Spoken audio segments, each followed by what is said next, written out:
মলয় চলো একটা খেলা খেলি। ঠিক আছে, খেলাটা শুরু করো। একটা প্লেনও 500টা ইট আছে, একটা ইট পড়ে গেছে। প্লেনের কয়টা ইট আছে? 499টা। ঠিক আছে, তাহলে কও হাতিরে ফ্রিজের ভিতরে কিভাবে ভরবো?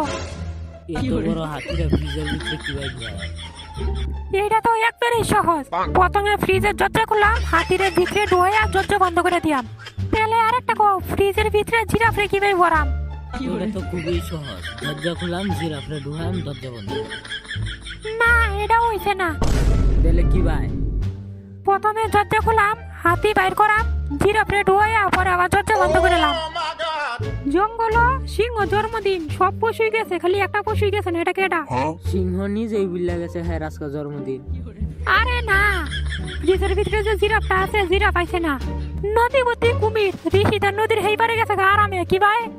কি ভাই আর যাইব? কুমিরের উপরে লাপায়া লাপায়া। সব পশু তো সিংহ জন্মদিন হয়ে গেছেন কা, তাও ঋষিদা মরে গেছে। তুমি ঋষিদার ব্যাপারে উল্টা পাল্টা কথা কইবা না। আরে এটা তো একটা গেম।